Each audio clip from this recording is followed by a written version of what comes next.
There's literally a lot happening in the world of sports. Very much so.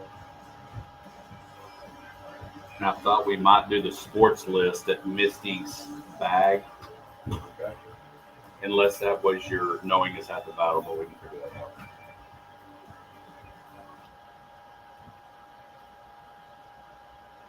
Good morning and welcome to the Hodge Pack, sports, life, and everything in between, right here on 106.9 The Country Giant. We're brought to you by Lotto Land and Cattle.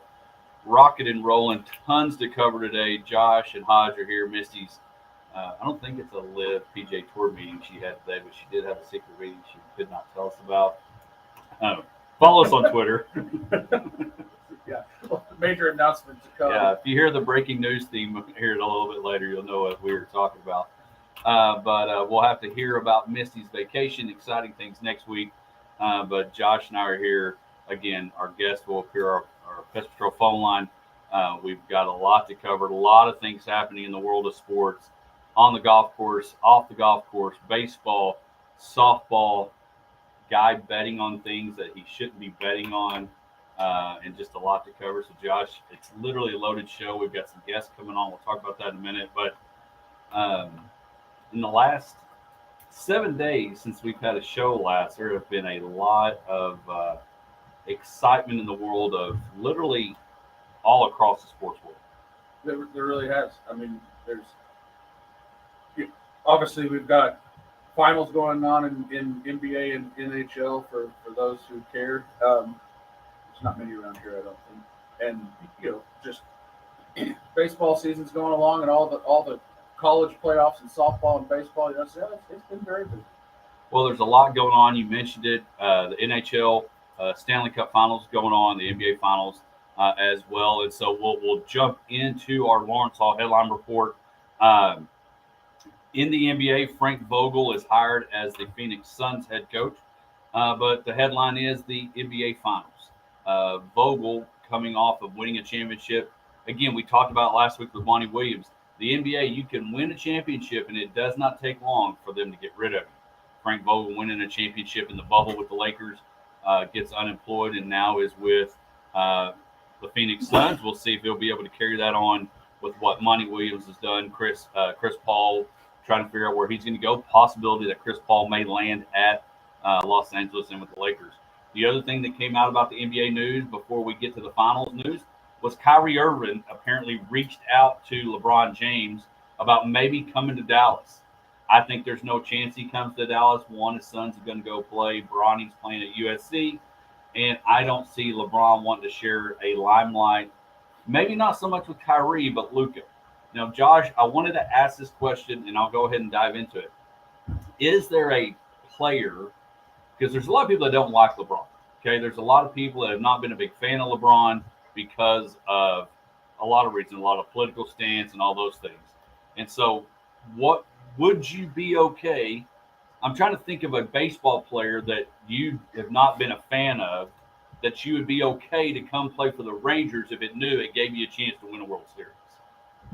I can't think of a direct comparison. If you remember back to Barry Bonds at the end of his career, there was he would go to an American League team and DH, and that, and some, I don't think there was ever any real speculation, but people bantered around, well, maybe he could come to the Rangers and be the DH, and he was a polarizing guy, and at the time I remember hearing that, but I wasn't opposed to it. But the main difference in that situation and this is, at that time Barry Bonds, would have been able to add to a team and not necessarily be he would have been a distraction, but he wouldn't have commanded just like the whole room, so to speak. But LeBron James, when he walks in, he could be playing at 45 years old, just like Tom Brady, and he's going to be the focal point of that team as soon as he touches that. Exactly. And when I first saw that, when the Athletic reported that was a thing, my first thought was, why would you want to do that? Because I think it would be a huge distraction, for one, and for two, LeBron is, he's still a legitimate player. He's still good. I'm not discounting that, but he he would still demand a max contract, which would limit what you could do with the rest of your roster. And I don't think that he is now that guy. I don't think he's gonna. I don't think I. And this is gonna sound weird. And then I want to continue with the headline report. I don't think the Mavs are a LeBron James away from a NBA championship. No, I actually think it'd make their team worse because they would have the rest of their roster would have to get worse to be able to afford him. Now the Jets may be an Aaron Rodgers away from the Super Bowl. We're going to find that out. But I don't think the Mavericks are a LeBron James away from a Bill O'Brien trophy. But a team that is just a couple of wins away from a Bill O'Brien trophy. Larry, I don't think I said that. I think Bill O'Brien's offense coordinator for the I have no idea. Larry O'Brien. It's the Larry O'Brien Trophy. The NBA championship finals are 2-1 as the Denver Nuggets lead that series after 2 triple doubles from Djokovic and Jamal Murray. Tonight will be Game 3. We'll start to see if the Heat can tie that series up. But Game 4 tonight as the Nuggets lead that. In the other game that has the biggest trophy that we can think of, the Stanley Cup finals going on. The Florida Panthers win last night 3-2 in overtime to cut that lead of the series 2-1 versus the Vegas Golden Knights. So that keeps going. A couple other things. Lawrence Hall headline report. Colts cornerback Isaiah Rodgers is being investigated for gambling on the NFL. And Josh, it's out there that he may have even bet on his own team, bet in the NFL, and for very chump change, if you will, like $25 here, $50 here, and not really doing any of that. And when you looked at what happened to Ridley and getting suspended for a year and all those things, I just don't understand why you can gamble on other things, but you just can't gamble on the NFL. I mean, I'm not going to gamble on how many, kilowatts we're going to sell this month and make sure I tell everybody to turn their lights off so I could get the under.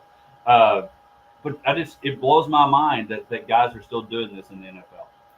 It is very interesting, and I mean, I get it on one hand. You just want to do like regular dude stuff, and especially with him, it wasn't the type of money, who's been like bought off by mobsters or something like that. But but it's just dumb. Yeah, it's very dumb, and so Isaiah Rodgers probably going to be sitting out a year. A couple other news that came out again. If you don't want on in your world from a player's perspective in the NCAA, just enter the portal. If you don't like what's going on in your conference, enter the portal. Rumor comes out that the University of Colorado and Arizona are looking to head to the Big 12. Josh, it makes sense from a Deion Sanders coming this way and getting into a high-profile conference. I saw UConn maybe coming as well. There's a lot of talk of just adding Gonzaga, but not long ago was. But it looks like the Pac-12, we always thought California may fly off out into the ocean. It looks like everybody in the Pac-12 is flying more inland as it looks in the grand scheme of it. Yeah, it's very interesting that the Pac-12 has become a conference that isn't a big deal. I mean, just because the Pac-10 before it and all its alliterations, that with used to those California schools could carry a conference. USC obviously has a long track record. They haven't been, they're coming back around, it appears, but they haven't been good in a while.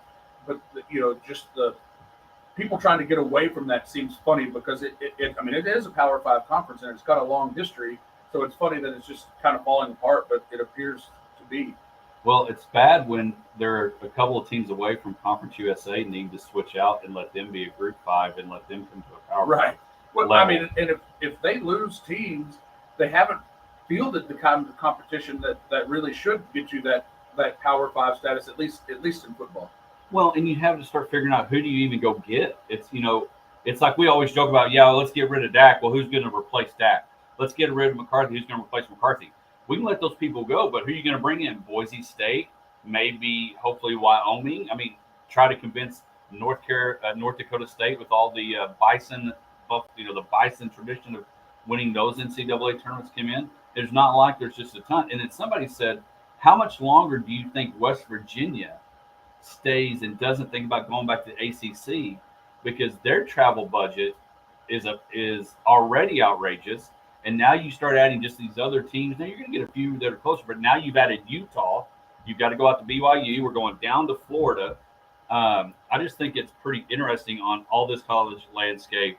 And so, I've always been just amazed at the football game's one Saturday, and all of that, and so I can kind of understand that being the travel not being as big of a deal, but when you move on down, to girls basketball, baseball, softball, where you're going to, that you're not necessarily drawing a lot of fans, you're not like selling a ton of tickets, but you got a Tuesday game that you have to go halfway across the country. It doesn't really make sense. I mean, Right. like being geographically close, it always did make sense, but now it's kind of the money is just unreal, I guess. and it's going to continue to get real. And of course, we're going to talk about money with our big news in golf, but we cannot have a Lawrence Hall headline report and not talk about one of the most dominating streaks and teams that we have seen in a long time.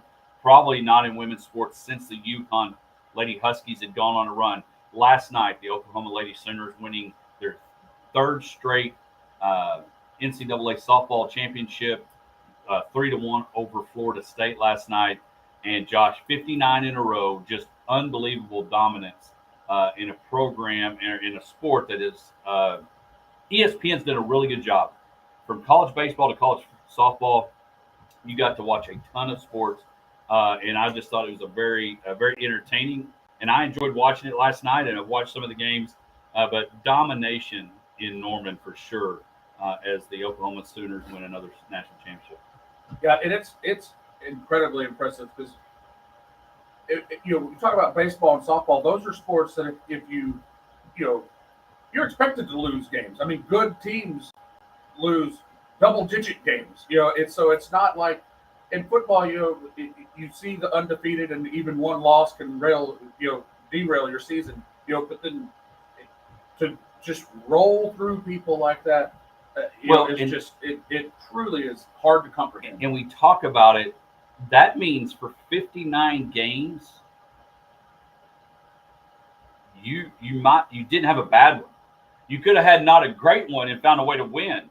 But in 59 straight games, you didn't have a bad one.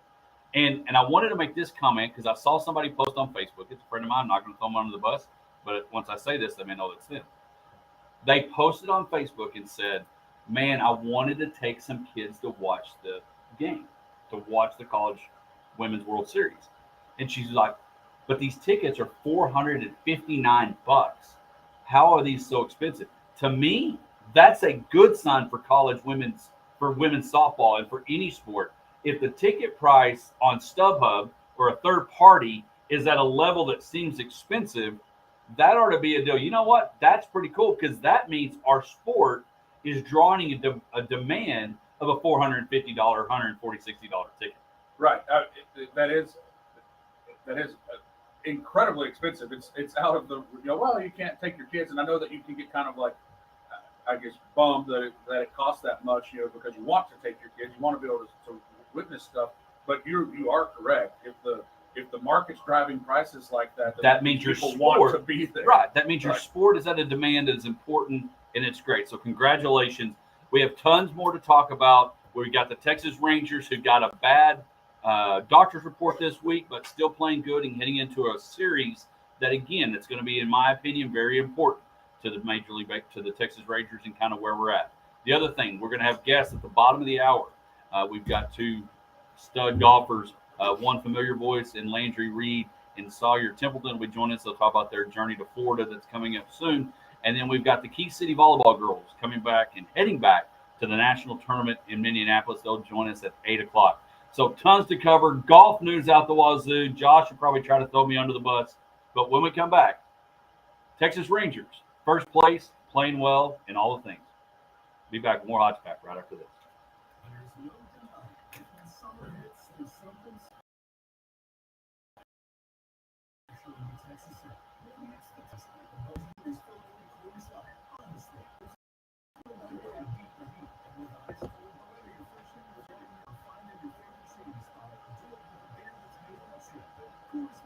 See,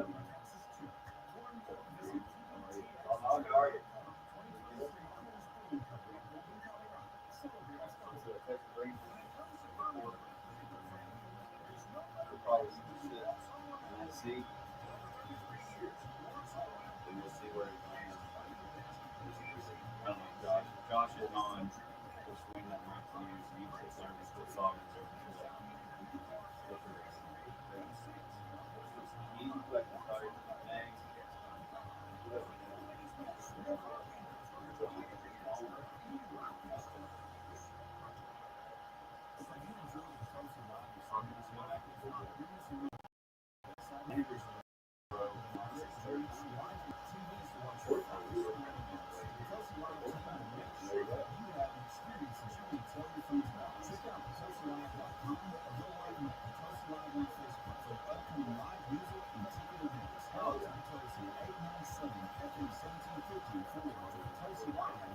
Oh yeah, you came on the road. Yes, yeah.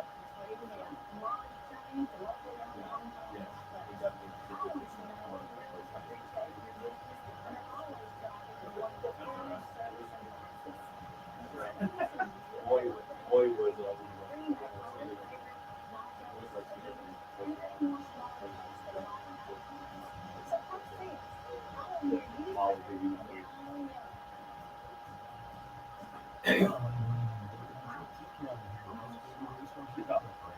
yeah, he goes down later. You may have to take over for Josh.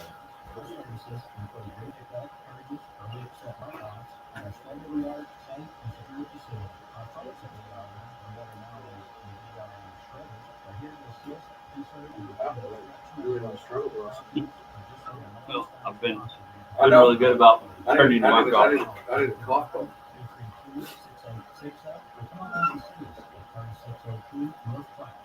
Did you get rid of the female talent? She had a call for a meeting this morning, or says it last night. No, we can't get rid of the good talent.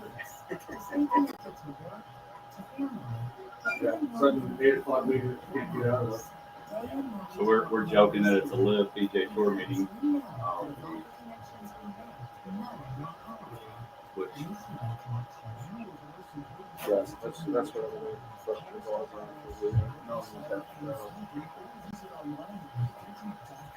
I will say though, Tyler Sykes goes, I feel bad for like guys like Rory. He goes, guys like you that you kind of stood by and yeah, that's the whole thing. We got a little camera still going on here. We'll be back. Playing commercials or yeah, they run our sponsors through. Can they hear us? Huh? Can they hear us? I don't know the answer. Okay. So, send me a text or a tweet if y'all can hear me. Someone tweeted me, I might see it next year. Yeah, you got to work on that Twitter stuff. No, just the other day I noticed that I had like on my little deal on Twitter it said I had like inbox or whatever, and I never checked it, and I had a mention, and it was you in like 2022. So it's like it was important. I'm glad I wasn't dying. Well, welcome back to the Hodge Pack, sports life and everything in between. It's time for our Texas Rangers report and Major League Baseball run through. Again, things are going well in Arlington, except the doctor's note and the doctor report this week has not been good for the Rangers, but it was a big week. Shout out to Potosi, or not Potosi, but Perini's bringing in Nolan Ryan. Looked like had some folks, friends of ours that were out there. Looked like that was a good time. And probably we may need to see if Nolan can pitch because we've lost one this week. But the Texas Rangers are still in first place. A great run over the last few games, playing well, and it's like, again, why can we not beat Oklahoma Lady Sooners and just never lose? But going on a run, end up losing that final game in the Cardinals series this past week. But the big news this week, Josh, is Jake DeGrom heading to get not the underwear Tommy John, but Tommy John's surgery and on the shelf. And, I don't know how much travel ball he played. I don't know if it's back to the travel ball days at 12 and 6 and 8 playing. But unfortunately, you were talking about how many times you may sneeze during the show today. Poor Jake DeGrom and Tony Romo have the same injury bug, I guess you would say. Yes, I guess so. And there was always concern with Jacob DeGrom, and it's been the past few years that he's had some injury problems, and he has had Tommy John surgery once before. Interestingly enough, though, you mentioned his youth ball. I don't know if he pitched as a kid, but through high school and college, he was a shortstop. He converted to pitch in college. So I mean, kind of what Lackey, John Lackey was playing first or whatever, and then decided to start pitching at Grayson Collin. And next thing you know, 3-time World Series champ. Right. So I mean, so his, I guess his career kind of he peaked later, like he was older before he made it to the majors and things like that, just because he did convert to pitcher later in his career, but has been bit by the injury bug. This was, worst case scenario, obviously, not. And I didn't expect, an elbow injury, because that's not been what has plagued him the last few years. He did have Tommy John surgery several years ago. He won 2 Cy Youngs after coming back from Tommy John surgery. So he has recovered from it before. But it was just one of those kind of gut punches. When we finally got that news, it did not surprise me because of the way that he left that game. It appeared to be elbow problems at the time, sudden drop in velocity, forearm tightness being what they called it at the moment, so there's those things like that usually are the precursor to you're going to miss, a year and a half, so here we are. And really that's the only downer. Right. It's like, and he's 34 years old. Does the fact that, and Josh, again, being our baseball insider, does what happened to Verlander give us a little bit of hope that you can bounce back?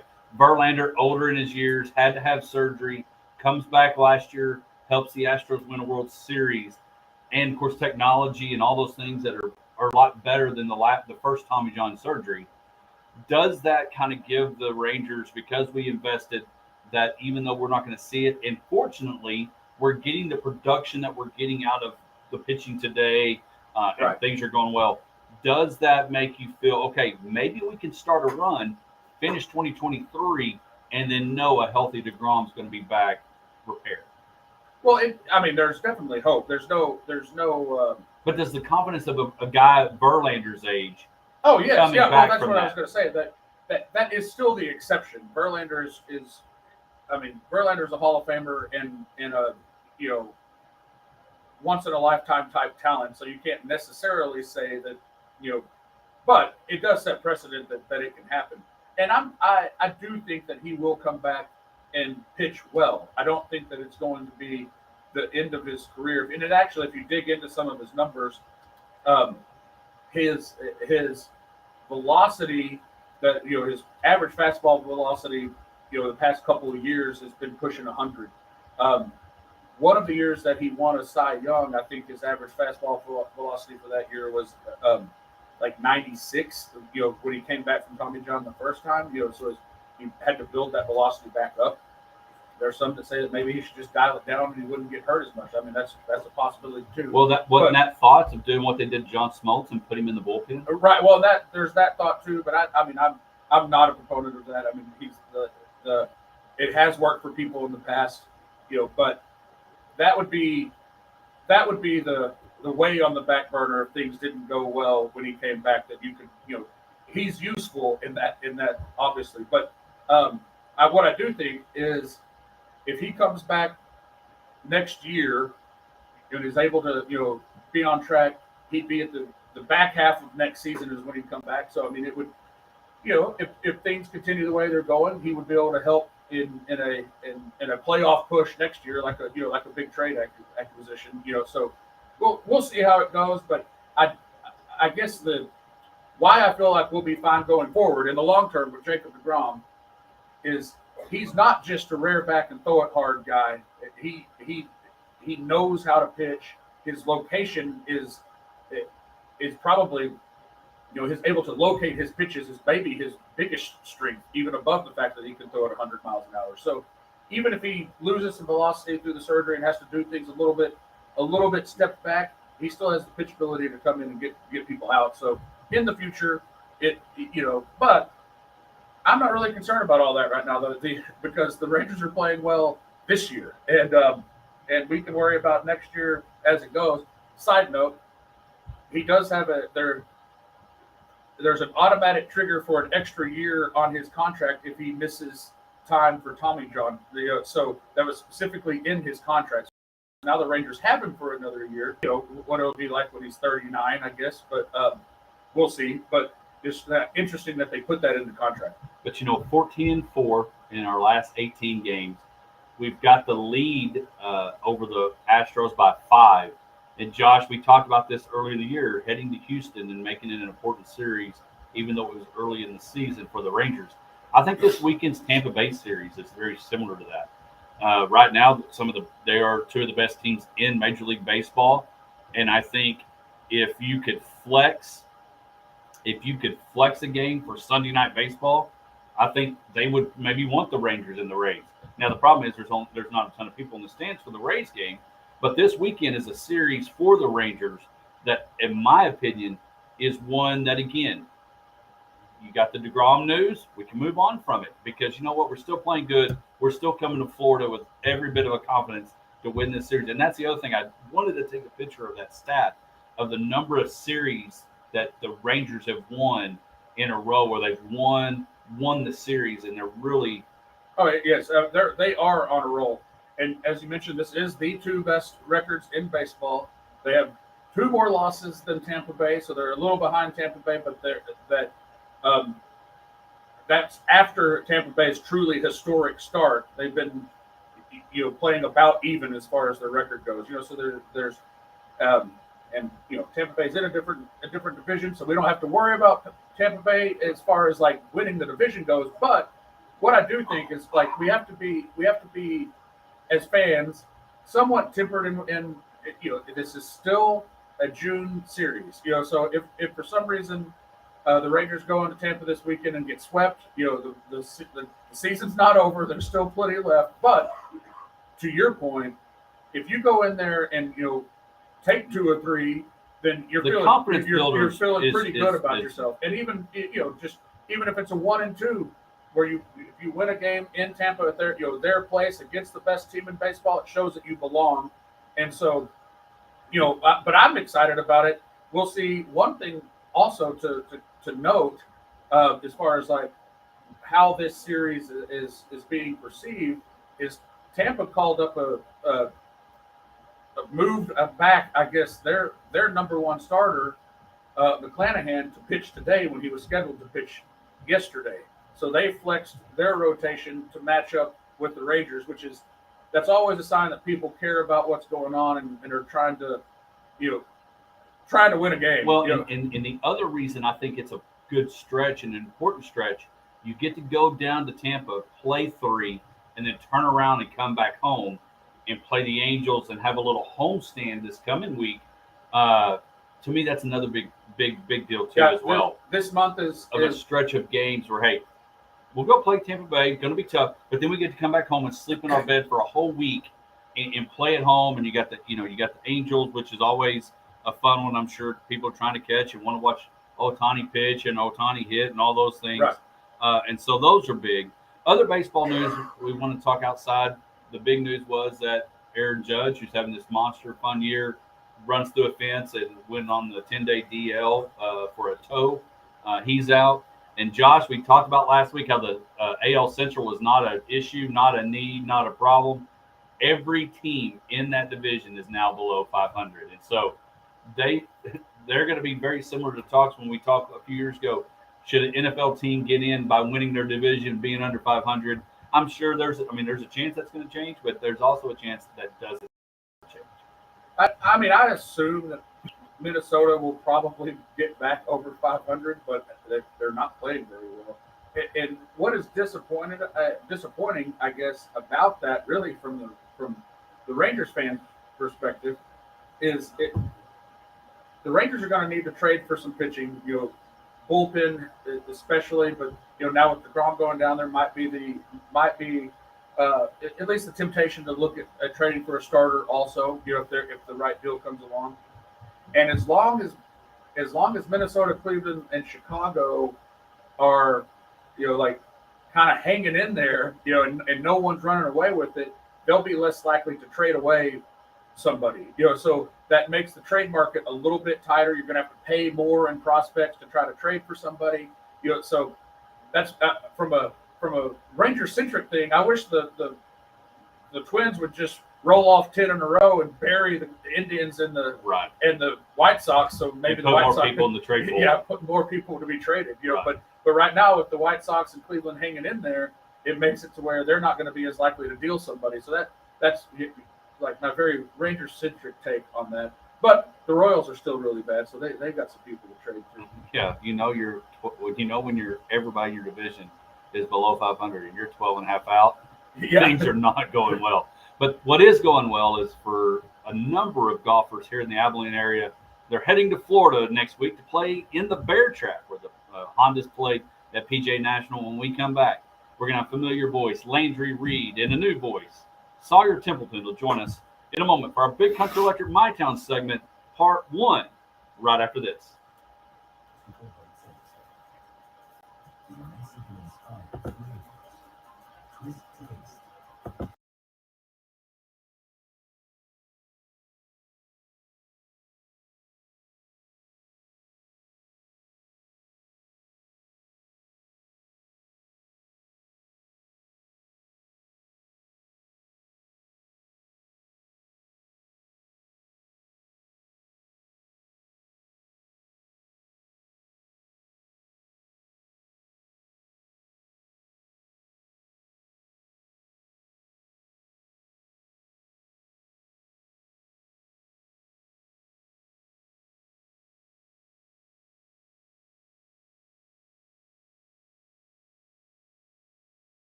and under, 49.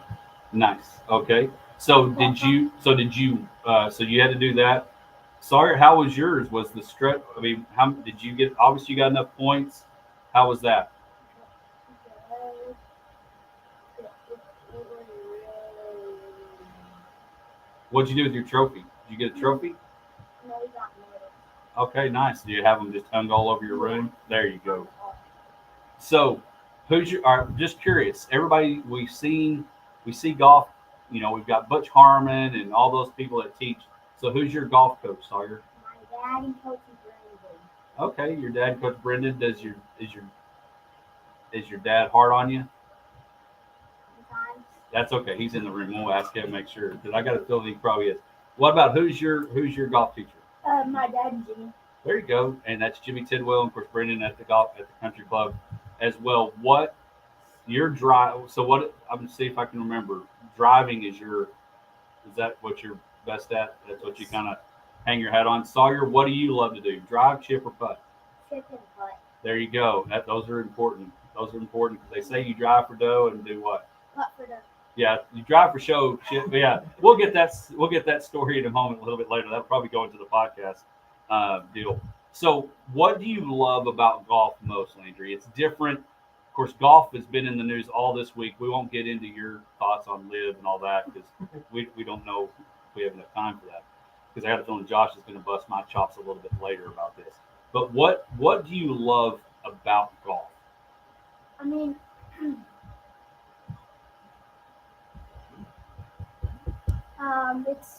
it's kind of different from a lot of other sports. That's why I kind of like it. So do you love? I mean, do you love the fact that? I mean, we love team sports, and we love the Ryder Cup, and we love all the things. But how much do you like knowing that you're the one that's in control of everything? I mean, I like that. I mean, if nobody passes you the ball in basketball, you can't hit the game-winning shot. Nope. But in golf, you've got a chance to hit the game-winning shot every time. Sawyer, what do you love about golf? It's a lot harder than the other sports. It is very hard, and we've got a whole list of hardest sports, and golf is way down the list. Trust me, both of your dads are good golfers. I've played with them. I'm still trying to figure out a way to be good at golf. I'm a lot better than I was. But the golf thing is, no matter how old you are, you can still keep getting better at it. Mm-hmm. I mean, you can still keep getting better at it all the time. Now, so do you have a favorite professional golfer, Sawyer? Yeah, Jordan. Good answer. One, he's from Texas. B, he didn't jump to the live. And C, he's a really good dude. So you're a big Jordan Spieth fan. What about you? John Rahm. John Rahm. Okay. John Rahm looks like he could play outside linebacker for the Cowboys. But that's a true story. He looks like he could play football. So, all right. So you've gone to South Carolina. You've played in a lot of different golf tournaments. What are you looking forward to most about this national trip and getting to go play? Now, where you're going to play, they play the Honda Classic. Hopefully they keep playing it. They need a sponsor. Hopefully they playing PJ National, Jack Nicklaus course, where a tour event's been there for a number of years. What are you looking forward to most about Florida? Okay, so my dad promised me that if I win those points, he said, I know this isn't related to golf, but I love crab, and I get unlimited crab in Florida. Unlimited crab in Florida. Okay, there you go. King crab.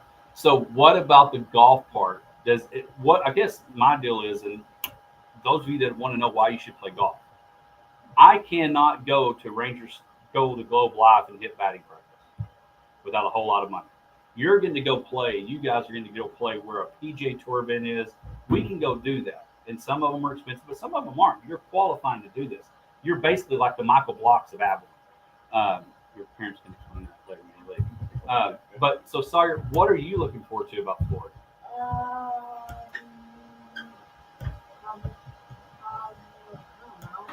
You're just glad to be there, right? You're kind of like Butler in the national championship, NCAA. There you go. You're just kind of glad to be there. So how many kids? So we invited you to, because again, Landry, you've been on before, but there's a number of kids. There's 13 kids out of the big country, 9 going to Abilene, 9 from Abilene. I want to ask you, how cool was it last night? Abilene Country Club put on a fundraising tournament for you guys. And there's a picture. We've got it on our Facebook page as well. But what did that mean having guys and ladies donate money to help you out to go to Florida? It's just helping kids out, like it's just giving them help to get like better, you know, to, I mean, is it cheap going to Florida? no. No, it's not cheap going to Florida. We're seeing these girls a little bit later on. They're going to go to Minneapolis to play volleyball. It takes money to do these things. And so, but how cool it is it being part of a community that cares about you guys. And I don't know how much money you raised, but you had people spending their money to help you out. How cool is that? That's pretty cool. Who was on your team last night, Sawyer? Do you remember? My uncle, my grandpa, and my aunt. Oh, there you go. Family team. Who was on your team, Landry? Me, my dad, Patrick Brown, Nancy Brown, and Brendan Beal. Whoa, loaded. So I'm just curious, and if we have to look to the dads, who won last night? We tied for second. I did a chip off between. I think he also qualified to go, Grayson Finley. Okay. And so we did it behind 14 Green and Abilene Country Club, and we had to turn around. So I got to go last. So he turned around, and then I hit almost hit So y'all got second in the tournament. Yep. Who won the thing last night? Keith Kimball, Greg Aller. Okay, nice. So how did your team do yesterday? Not very well. Hey, that's all right. That's okay. Some days it happens. All right. So excited for Florida. You go on June 19th. Sawyer, what are you going to do getting ready for it? What do you need to work on most? My irons and my All those. I would work on all those because they're going to come into play. There you go. Every aspect of the game, work on it this week. Landry, what do you feel like is good in your game right now, but you want to work on in the next week? My irons and driver are really good right now, but I need to work on my putting. There you go. Get all those in, and you're going to be competing in your own age group, I'm assuming. Like Sawyer doesn't have to beat you. You don't have to beat Sawyer. And so, hey, I appreciate y'all coming in. I know it was a little different, and so know that we'll be rooting for you here in Abilene and Hodge Pack. Y'all have fun in Florida, and hope to have you back, and you can tell us what it was like. All right, you bet. There you go. That's our first Big Country Electric My Town segment, part 1. Landry Reed and Sawyer Templeton heading to Florida along with 11 other Big Country folks as they compete again in the Under Armour Junior National Golf Tournament. Exciting, great sport.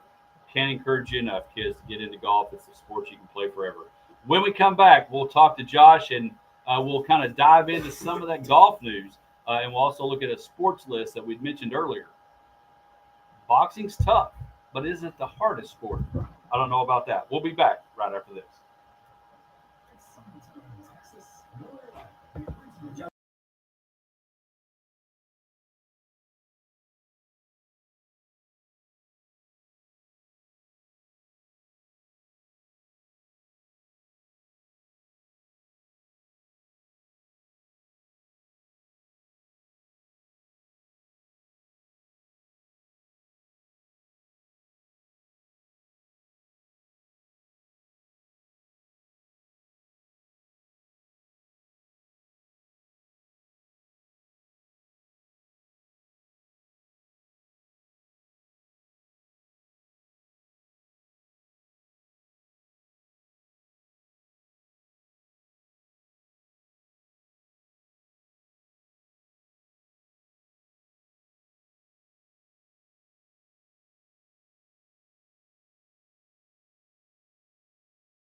don't necessarily agree with those. Boxing is tough, but my question number one, I guess I'll make this the Missy's bag question, is what do you think of lists?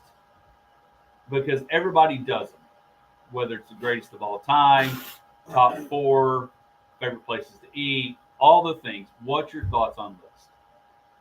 Well, any list is only as good as the person who makes it. Is my first thought, because you can pull up, like you said, like places to eat. You can pull up lists of like, top places to eat and name your city. You Google it before you go there, wherever you're going on vacation. You'll look that up, and sometimes they're right, sometimes they're wrong. So it's only as good as the person who's doing it.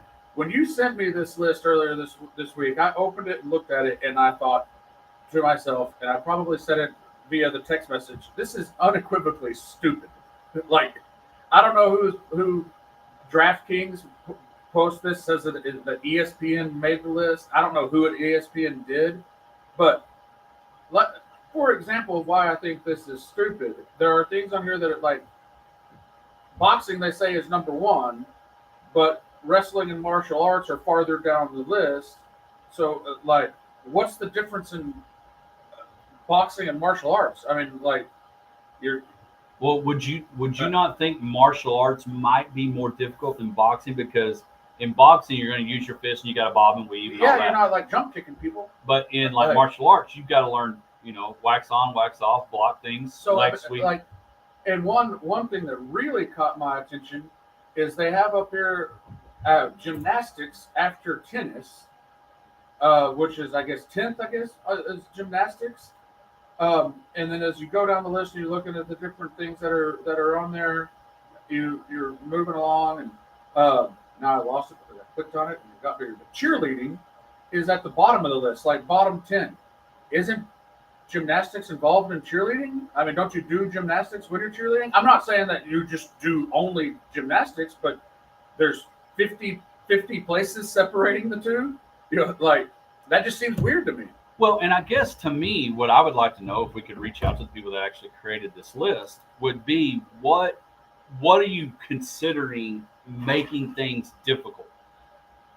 These kids right a while ago talking about golf. Golf is difficult. Now, is it hard to play, hit it, and whatever? Is it difficult to be successful at it? Yes. There are certain things that you can be successful at and obviously work at. But what the level of difficulty they're trying to say, because they've got endurance, strength, power, speed, agility, flexibility, and so all those things of trying to figure out what these things bring and what they think what makes them difficult. I mean, to me, and you were making a very good point about when we were talking the other day about Jordan trying to become a really good golfer as opposed to becoming a really good boxer, two totally different things. Well, right, and that's where I guess I need some explanation on the list, because there's some inconsistencies, I guess, because they do have golf rated way down on the list. It's still ahead of equestrian, though. All right, so just me, but I see a lot of 70-year-old men hitting a golf ball. I rarely see one taking horses over jumps. I mean, if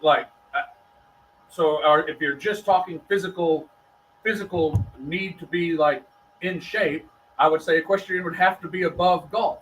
Now, I'm not saying that.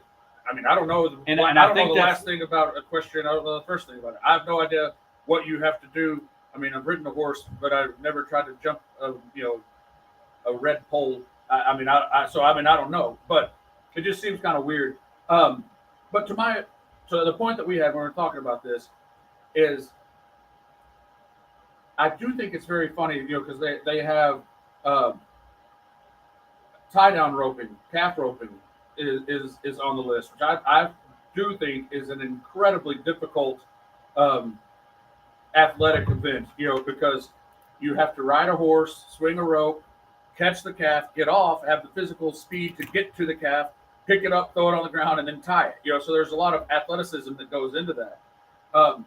And then, just thinking about that, now I'm trying to find on the list because this is kind of small. Calf roping.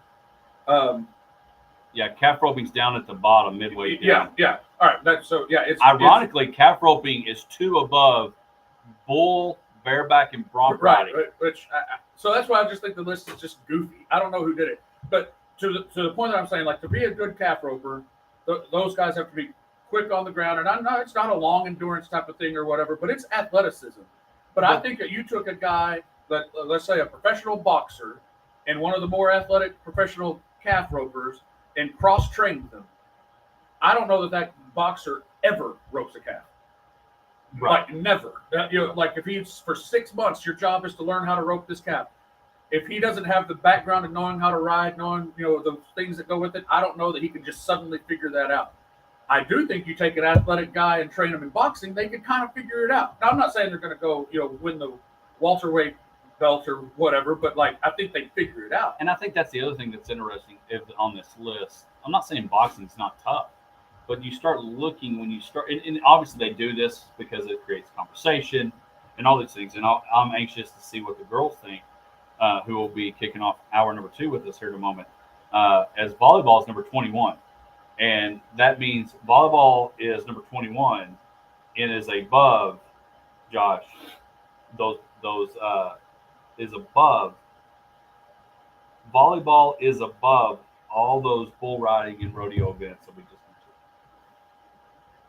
To my point, I'm not a good volleyball player, but I could go play some volleyball recreationally. I wouldn't even want to get close to trying to ride a bull. No. I mean, or a calf. No. Oh no. I mean, it's right, just like, I mean, rope a calf, not ride a calf. I mean, I could just sit on it. I don't know. Yeah, we used to. My parents used to have a Great Dane who was about the equivalent. But so I mean, I just think that it's just a very weird thing. I guess we need to post the link to this so people can see all the things that go with it. I find it funny that they have fishing as an event, and it's the very last easiest one. Which I mean, I don't disagree with that as far as the like physical ability, but it also has like mental aptitude is one of them, and the mental aptitude it has for fishing is like one of the lowest in mental aptitude category, which I find funny also because there's one thing I do know about like professional bass fishing, like being a recreational bass fisherman myself. Those guys know so much about like water clarity and what color to use and what bait to use on this day versus this day. I mean, so just I found that laughable. Like those guys know, like they have encyclopedias of knowledge of things like that. That I'm like, what they don't go and come back empty-handed. Like exactly. So I mean, I found it very very entertaining. The listener should look at Hodge's Twitter page and pick that up because it's worth a laugh. And just thinking about how they compare, I do think it's laughably stupid though. Right. So check out the Hodge Pack on Twitter at the Hodge Pack. I just retweeted the list in a couple of formats. You could check it out. When we come back, we'll ask these as we go part 2 of our Big Country Electric My Town segment. As the Key City Volleyball girls will be in here talking about their second straight trip to the national tournament in Minneapolis. So when we come back, hour number 2 kicks off with some volleyball. GD.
Welcome back to the Hodge Pack Sports Life and everything in between. We got selfies happening. We've got probably somebody's already Snapchatted this morning.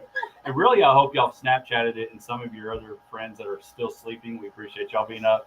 I hope their notifications are on and they're waking you up. And so, again, welcome back to the Hodge Pack. It's time for part 2 of our Big Country Electric My Town segment as we highlight a local player, coach, or program. And today we're highlighting a local program as we get ready to. We just had some golfers that are heading to nationals, and now we've got some girls that are heading to nationals. They were here last year. The Key City V13 volleyball girls representing all sorts of schools.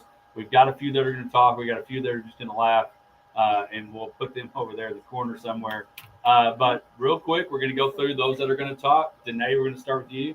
Danae, where do you go to school? What grade are you going into? I go to Craig and I'm going to 8th grade. I go to Wiley West. Nobody knows what your name is. Corlin. Corlin, there you go. My name is Taylor Ray. I go to Wiley and I'm a freshman. Oh, there you go. I'm Annalise and I go to Wiley and I'm in 8th grade. So, all right, I was trying to. All right, so you go to Wiley West. Are you the only ones going to be a freshman in this group right here? All right, exciting. Okay. All right, so last year, y'all came out here and you qualified for the Nationals. You were heading to Minnesota.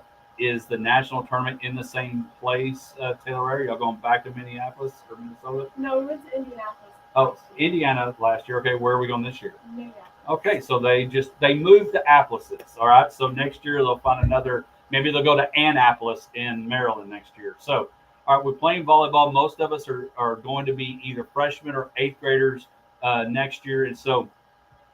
All right, now there's certain questions I'm going to ask, and I've decided one I'm not going to. But what got you in? Again, Taylor Ray, Annalise was on here last year. What got you, Danae, into volleyball? Watching my older sister growing up, I originally played softball, but I quit that to just focus on volleyball. So are you straight volleyball? Don't play anything else? Yes. Oh wow. Okay. What about you, Corlin? I feel like I got really inspired by my older sister and my mom because they played and they both went to state and walked in college. Okay, so sounds like family folks. All right. What about you, Annalise? I know your mom is coached it, played it, all the things. But what made you play volleyball? I don't know. I really like the competitiveness of it. Like, just like whenever I started playing whenever I was like 6, and You're 5 years behind Saw Dog. He started playing golf at 1. Just kidding, but go ahead. so probably the competitiveness of it and like how. Now you do more things. You're not straight volleyball, correct? Yes. Sir. So what else do you play? I play basketball and I do cheer. Okay. So how do you think basketball helps you with volleyball and volleyball helps you with basketball? Probably like the leadership aspect of it, like being a leader, like when I'm playing volleyball and when I'm playing basketball. All right. I'm a former coach, so I'm going to throw this out. How important do you think the footwork is? Because there's got to be some footwork involved in volleyball that can transfer over to basketball.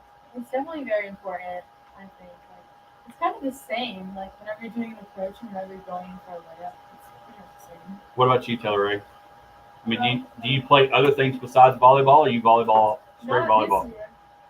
I'm just gonna be volleyball this year. So straight volleyball in high school, heading into your freshman year. Okay, so let's talk about what are the things that, as you get ready for this national tournament, how did you qualify? Did you have to win? Because there's certain things you just pay and they let you go, but you actually had to qualify to this national tournament. So, Danae, tell me a little bit, what did y'all have to do to qualify? We talked to the golfers earlier. They had to earn so many points and they advanced. What does Key City have to do to qualify to head to Minneapolis? Well, we would have to qualify in Lone Star, but we didn't do that. So we went to regionals. We didn't qualify in that, but it was like a triple down. Yeah, teamwork had to do it to get it.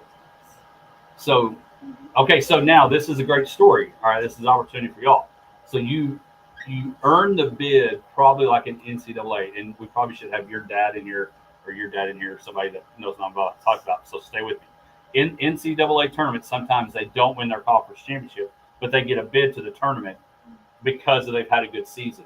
So basically, you got a bid to the national tournament because of the season that y'all had regular season wise. Okay, so in that, you've got an opportunity to take advantage of this gift, if you will. So what are you looking forward to, and how? Who's coaching? Who's coaching you this year? I know we had the coach last year.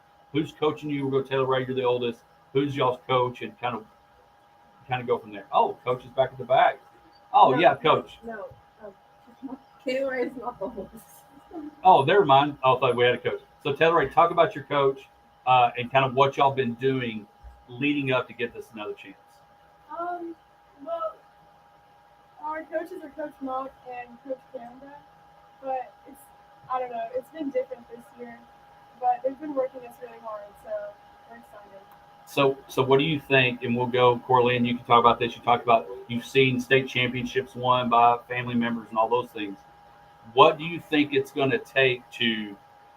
Because obviously you're not playing a bunch against slaps. The teams you're going to play this in the next, when we'll talk about when the date is, in Minnesota are going to be really good. So what are some things in volleyball? In football, don't turn the ball over. Don't let them out rebounding and you have a chance to win. What do you have to do in volleyball or some keys to winning a tournament like this? Well, volleyball is a really big team sport, so you have to learn to come together as a team and to get over your own mistakes. Because once one person gets down, it can affect the whole team, and it just kind of spreads. But if you keep it up, then everybody stays up. So, Danae, stemming off kind of what Corlin said, and I agree with that because, again, in baseball, it can kind of happen too. If you get, I played softball with your dad, you can get it a long way, but that's neither here nor there. But like if somebody has an error at second, it can kind of create, but you may never get the ball hit to you again. In volleyball, if that error happens, whether it's a serve going to the net or you keep getting tangled in the net or your spikes are terrible or whatever, I don't know a whole lot of volleyball terminology, but I know serve, spike, and dig or whatever. But like the labo or whatever that other person's called. Libero. It sounds like it should be a car. But anyway, so what are some other things to limit? What are the mistakes that are made in volleyball that cost you? Probably not talking on the court, which we don't really do, to be honest. So when you say that though, Danae, you mean like communication, like communicating, okay, like in basketball, you need to talk, hey, somebody's cutting, somebody's doing that. So what's the communication like in volleyball? You definitely have to call the ball because we do get mixed up a lot, and just gonna take it. Like a pop fly? Yeah. Okay. Wait, what? Like a pop fly, in baseball or softball. If both of you run into the ball and you run into each other, no communication, the ball's on the ground. Yeah. Okay. So in this tournament, how many, do y'all have any idea how many you're competing against? 64. So 64 teams competing, very similar to March Madness. Now they got 68. But you got 64 teams that you're competing against. And when is the tournament? Next week. So you head to Minnesota next week. Do you already know, is it bracket play? Is it pool play? If you win one, you keep going. If you lose, you're done. What is the scenario for the tournament? I think last year, like our first 3 days were pool, and then last day was bracket. So you pool play it and get your chance to get in, basically, and then that goes from there. So how many of you this is going to be your first time to Minnesota? A lot of people. Okay, there you go. Everybody, have y'all been, Taylor Ray, have you been to Minnesota before? I don't know. You don't know if you've been to Minnesota? Nope. Wow. Okay, we're going to work on geography for Wiley. Okay, you don't know if you've been to Minnesota. We'll talk about that. Have you been to Minnesota? I have not. Okay, you have not. We'll talk about it off air, Taylor Ray. If you've been to Minnesota or not, we'll find that out. So what are you looking forward to about competing? Because here's the deal. We've seen the Little League kids that they got to go compete in Williamsport with the World Series. These kids and golfers, those 13 kids are going to need to go play. Your brother Ty is going to be one of those that's getting to go play golf at the national level. What does that mean, getting to play? And we'll go with you, Danae, since so far you haven't been afraid to talk. Danae, what What does it mean getting to play at this level at such a young age? It feels really good. We're definitely getting more opportunities than other kids at a young age, and it's really fun. All right, Corlin, I'm going to put you, Taylor Ray, and Annalise on the spot. What can you take? And you say you're going to be an 8th grader going to where next year? Wiley West. What can you take from what you do here to make Wiley West volleyball better? Annalise, you got an answer for that? I would say probably just like whenever like we go back for like school, I'd say just like probably like helping people like I don't know, like leading on the court and like helping them like Do you have an answer, Taylor Ray? Kind of going off of what Anna said, I think we have a lot more court knowledge than like our teammates back in school. So I think if we just like help them out with that, it'll make the whole team better. I agree. Do you have an answer, Corlin? Hesitation tells me no. That's okay. All right, so I do appreciate y'all coming in. I appreciate the people in the back Snapchatting. I hope you're following the Hodge Pack on Twitter and on our YouTube and Facebook channel. You don't have a Twitter, you should get a Twitter. Twitter is very important. It's a lot better than TikTok or anything else. But anyway, thank y'all for coming in. When do y'all leave? So leave the 12th, which is it's a Monday. Exciting. Good job. So have a good one. Do you know who you play first yet? Okay, so you'll find that out. Key City Volleyball girls heading to Minneapolis. Some for the first time, some maybe for the first time. We don't know. But when we come back, Josh and I will start knowing half the battle, and we're going to dive into some of the biggest news that has been not just in golf sports history, but in sports history when we come back with more Hodge Pack, sports life, and everything in between. That hurt.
but it's not live. I think that's the thing. I still get that.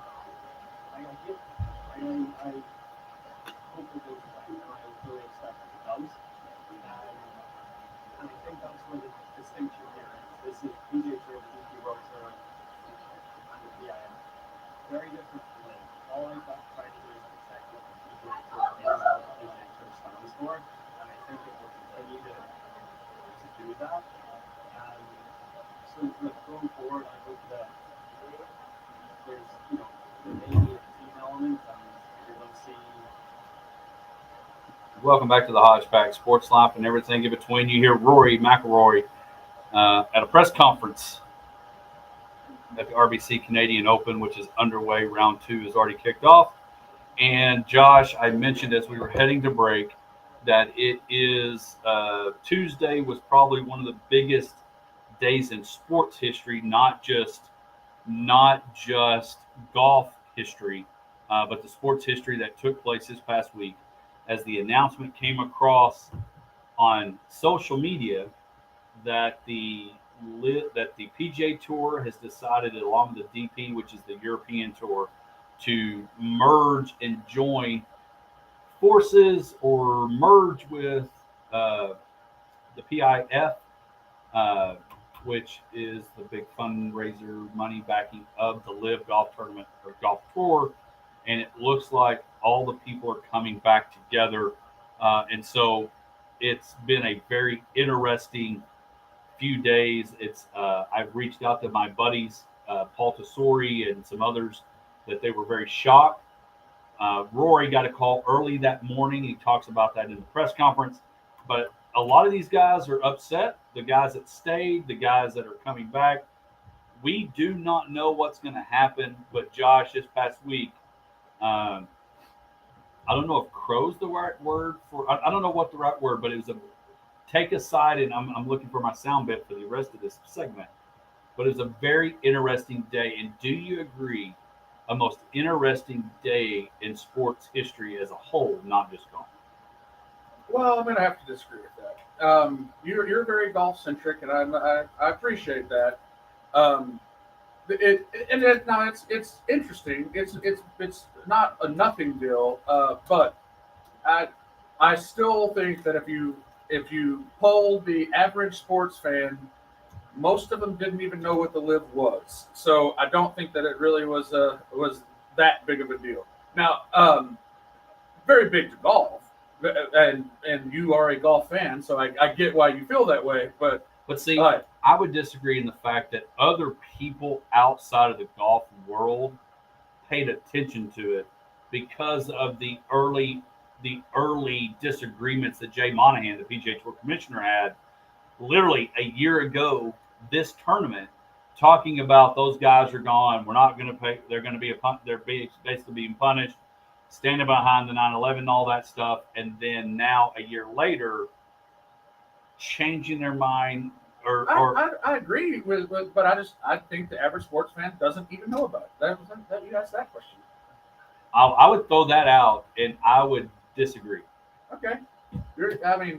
We have no way to poll, so okay. I'm going to claim to be right. Okay, those that are watching on Facebook, how many of you, and I guess it may be different because they're going to know, would agree or disagree that that's taking place? Now, let us know. Tweet us at the Hodge Pack or post on our socials. But I just think the average sports fan doesn't really care about golf, to be perfectly honest. I don't think that they even could name 10 PGA golfers. You can name 100. Do you think it's the same level as hockey? If you poll not in Abilene, yes, maybe above hockey, but like if you poll the average American sports fan, hockey is probably more popular than golf. Because I'm in that boat of naming 10 hockey players. I don't know that I can name 10 hockey players. I can name 10 over the span of the sport's history. I could not do it of today's players. I know there's a something Crosby guy and is Ovechkin still playing. Wayne Gretzky's retired. Yeah, Wayne Gretzky and Bobby Orr are no longer playing, or Gordie Howe. Even though as old as he was, if he was still alive, he probably could be playing today.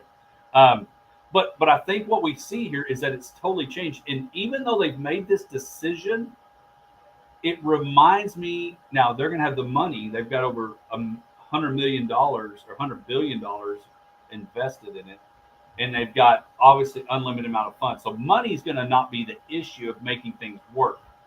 But they've got this great idea that we're going to come together and make it all good. But what they don't understand is it's going to be worse, in my opinion, working through. We said that being at the Masters Champions Dinner this year was going to be interesting. I think everything, from my understanding, what I've read, the 2023 PGA Tour season is going to go like normal. The Live has 7 tournaments left. It's going to go like normal. But deep down, even though they've come together and they say we got dinner plans, we're meeting at Potosi Live tonight for dinner, nobody really knows what that's going to look like when everybody arrives for dinner. Oh, I mean, I agree with that. There's definitely some contentious moments bound to happen and hard feelings on both sides. So it's very high drama if you're into the golf thing, which I don't think most people are. And so in all this, and again, I think where we're at, I think, and maybe our group of friends have a pretty strong opinion. Obviously, I have a strong opinion. And I will say this.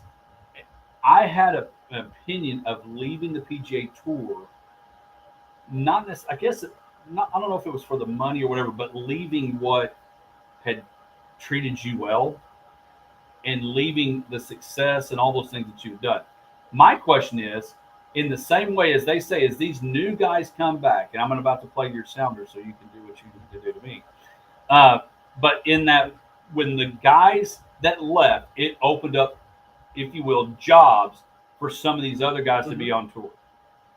In the same way, Lived opened up for Brooks Koepka's brother Chase to have a spot to do something. Now, what's that going to look like now that they start bringing everybody back to the dinner table? Jay Monahan's still going to be one of the head honchos. They've still got a lot of stuff to go over with their board. If he remains a head honcho just from a strictly business side with the way that this has gone, then that's a problem. Like, he needs to be gone. Is not, and that's more on the people side, I guess. But even on the business side, he needs to be gone. But that's for another day. Right. But again, they don't know what it's going to look like. They say there may be some stuff. You heard Rory and his sounder that he hopes the Live goes away. He still hates the Live. Now, one of the things that has taken place, and so just because I know that this is going to be part of it, it is time to merge. Very fitting to merge these two, merge these this segment together with.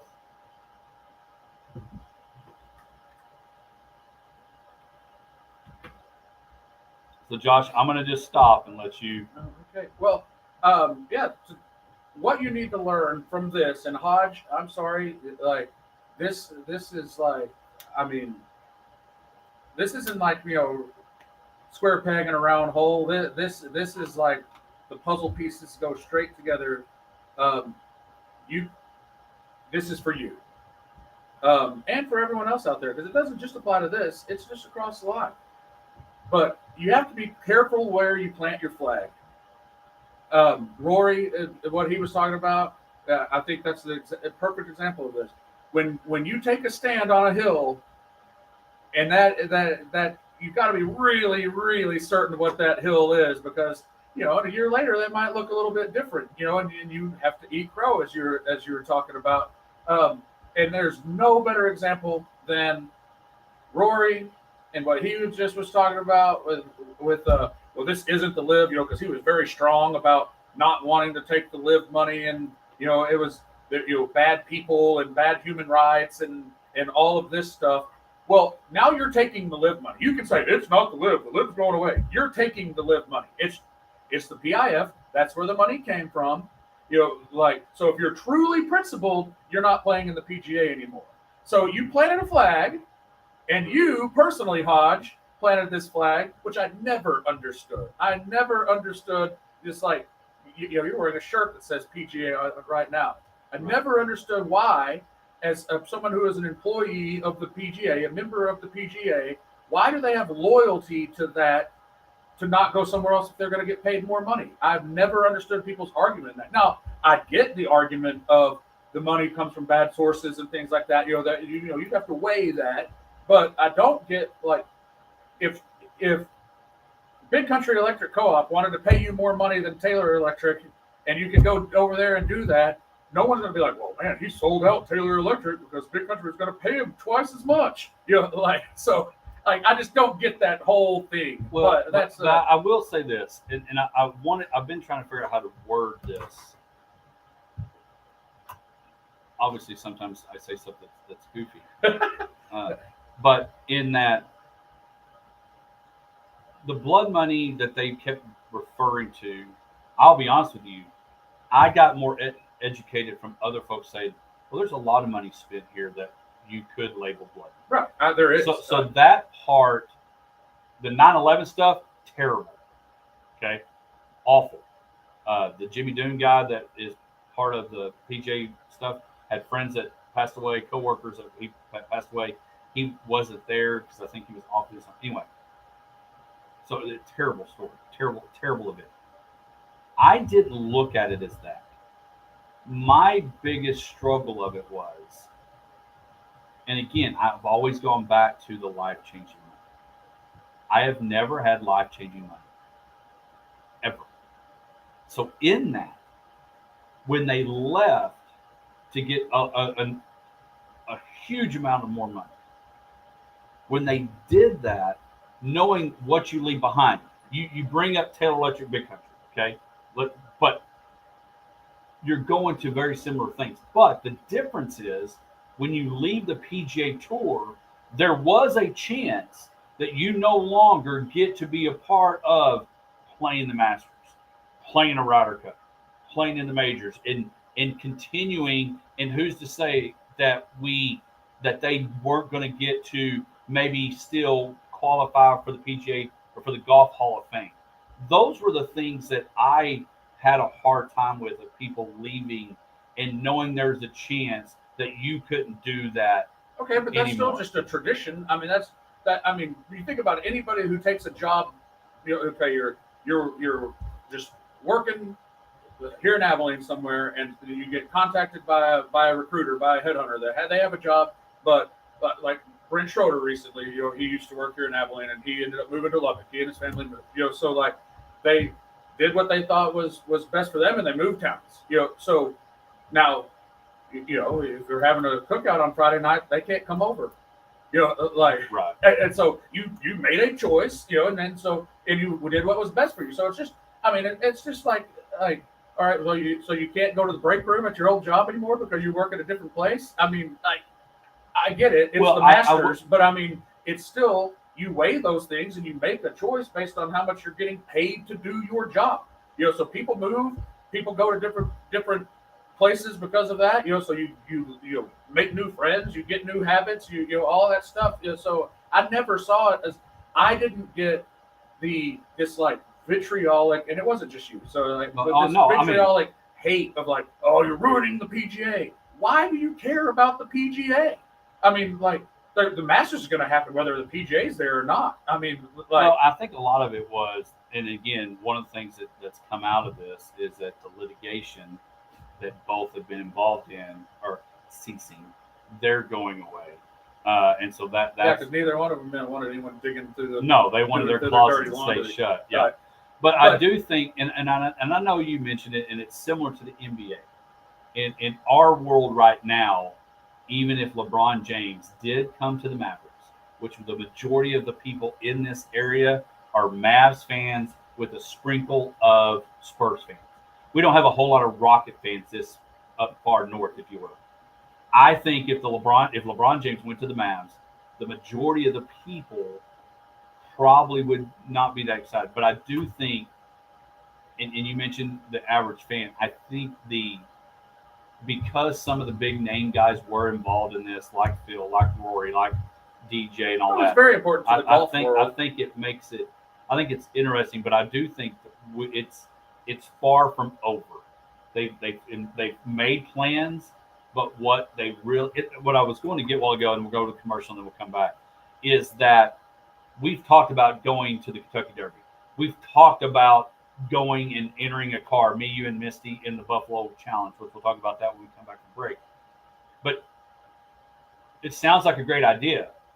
And it sounds like a great idea to merge these people together. But in the grand scheme of things, they don't know what it's going to be and do not know what it's going to look like when it comes to that first tournament in Hawaii next year as they try to set the schedule for 2020. And to wrap it up, that's why you have to be careful where you plant your flag, because if you choose a hill to die on, you at least want to be proud of it in the end. And this one has a lot of people that I think are now having a second guess. Knowing is half the battle, and some companies that are finding that out as well. When we come back, we'll talk about get ready for the weekend, and we'll talk a little bit about the Buffalo Run and Buffalo Challenge and all the things right after this. In the big country, Keith Glover here with this I just think it's Incorporated. I'm here to let you know about our very construction interesting. and paper shredding business. Our services Very include interesting. routine pickup, You know, purchase, how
Step into Happy Hour 45 And of course, we jump aboard the largest car pull in West Texas with the Drive at 5 at 5. Country music news, Larry Marvel's Down on the Farm, and the best country music ever made and played, Gary Long King. Greg Austin, afternoons 2 to 7, right here on the Country Junkies. You out next week? You out next week? The week after?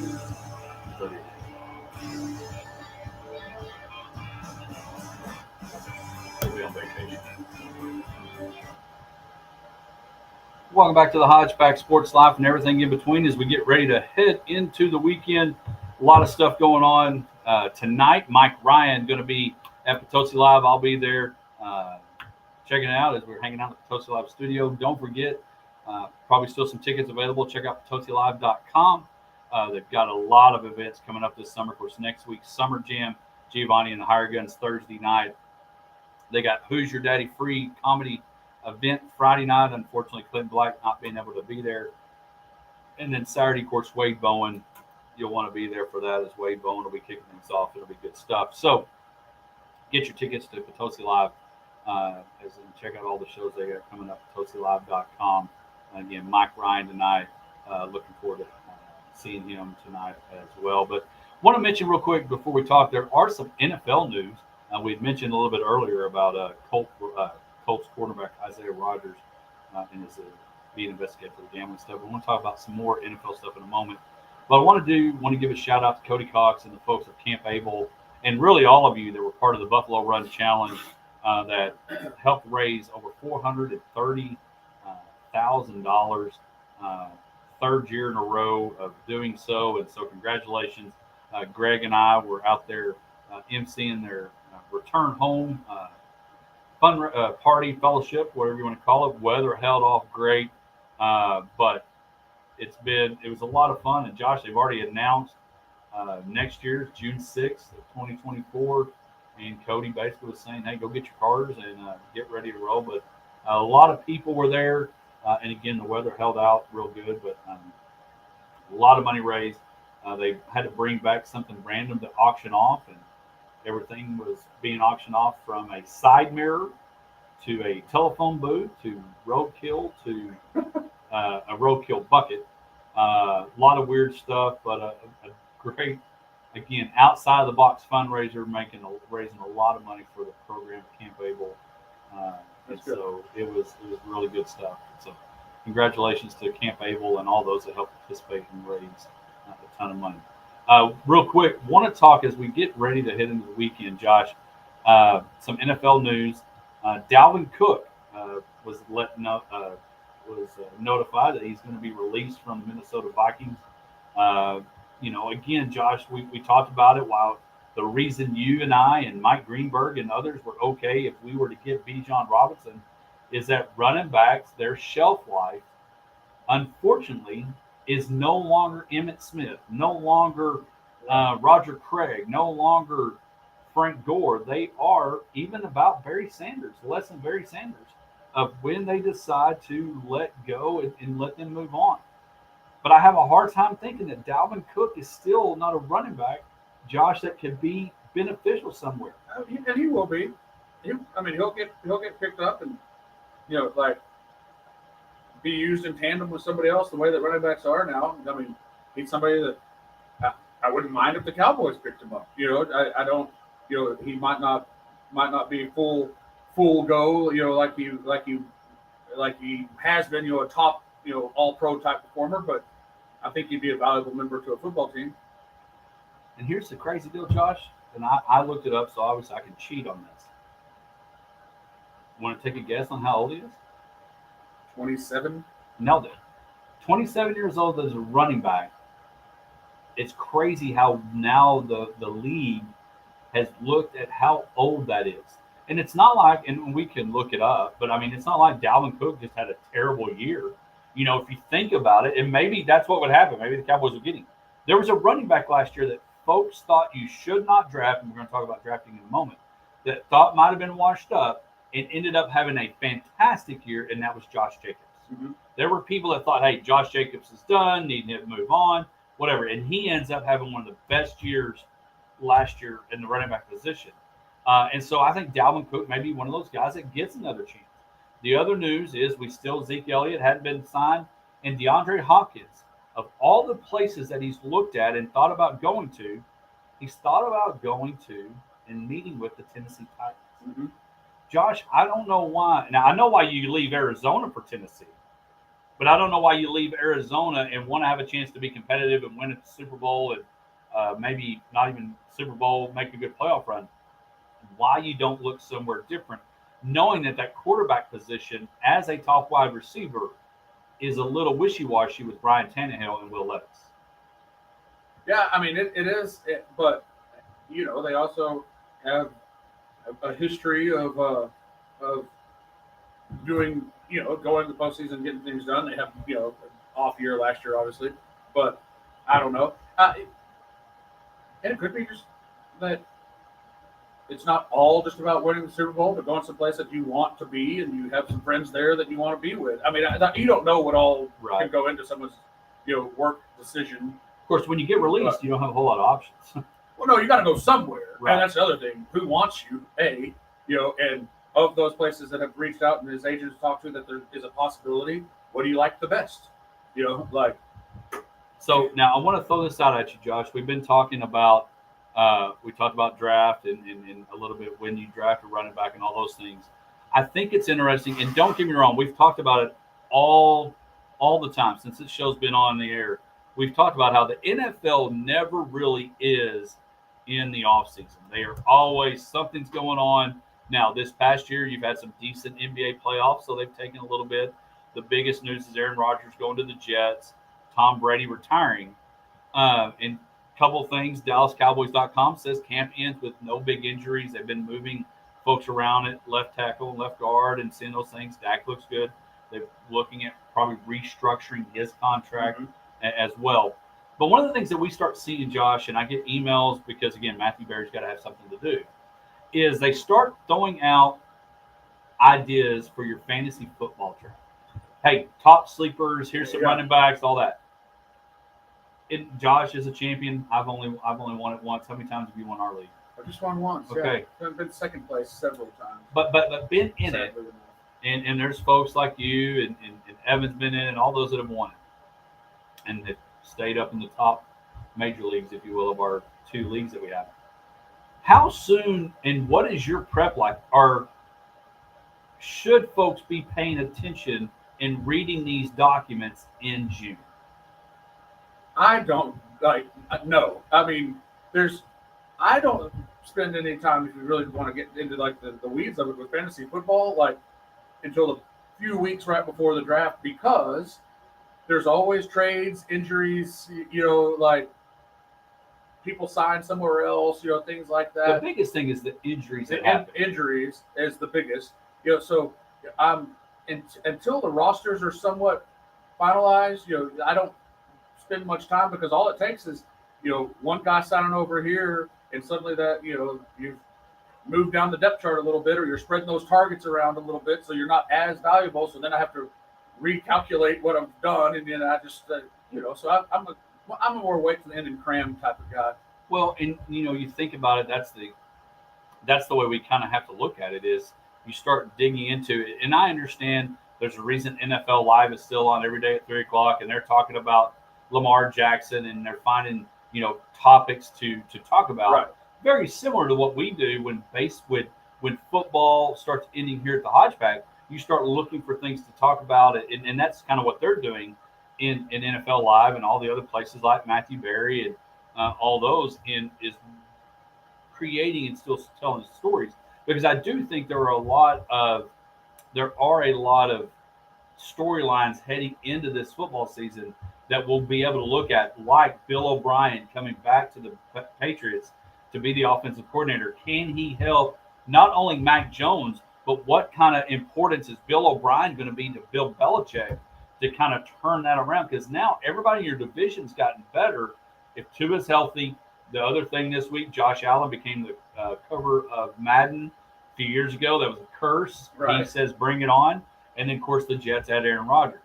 And then Lamar Jackson and Deshaun Watson. So there's plenty of storylines going into this football season.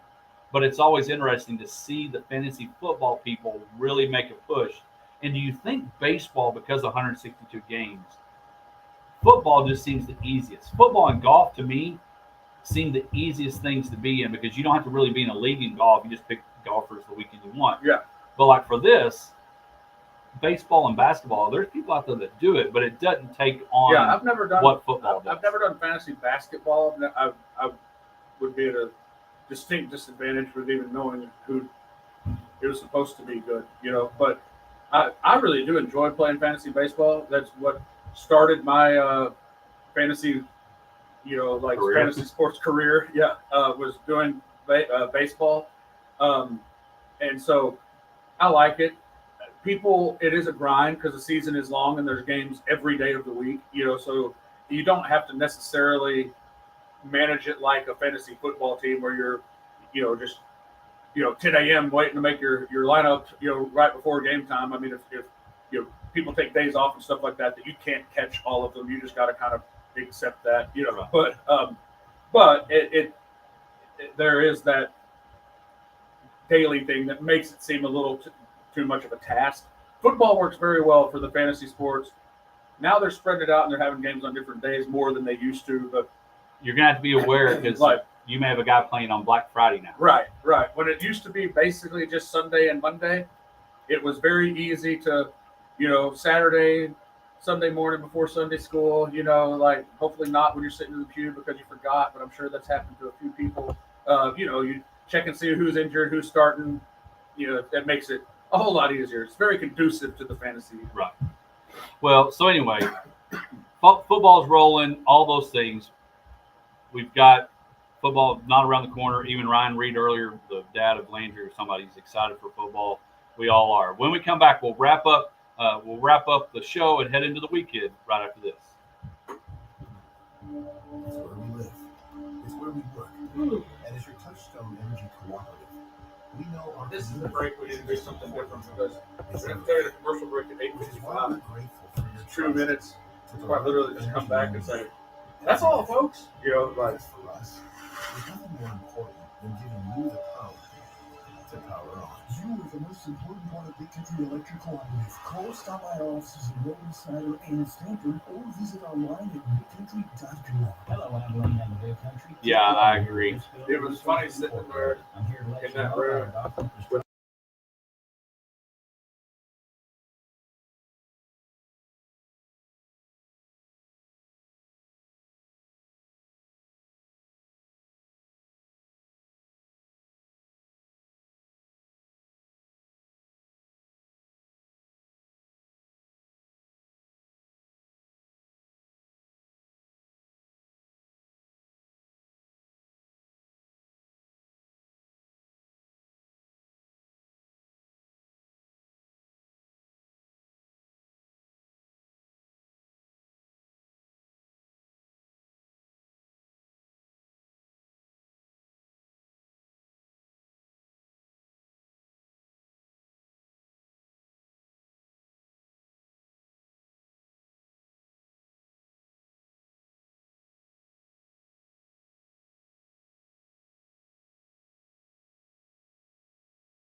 Welcome back to the Hodge Pack. As we get ready to head into the weekend, just want to recap a little bit headlines this week.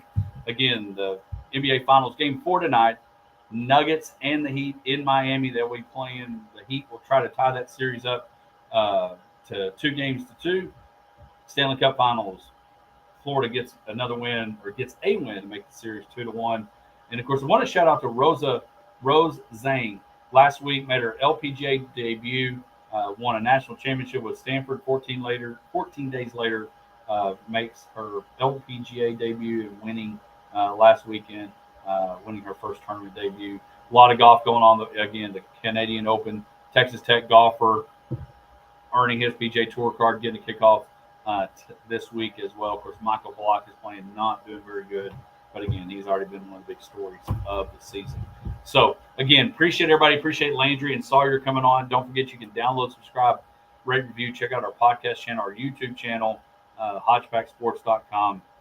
We got hats you can buy and all those things. And, again, thank you to Key City Volleyball Girls for joining this morning. Josh, appreciate it. Hope the allergies leave you today. And I'm feeling better as the day goes on. There you go. He's a game time decision when it comes to the weekend. Hey, everybody have a great time. Don't forget you got JB Cloud coming in at 10. Texas two-step. Again, head out tonight. Potosi Live, Mike Ryan, and all the things. We'll be back next week with more Hodge Pack, sports life, and everything in between. Good job, Hodge.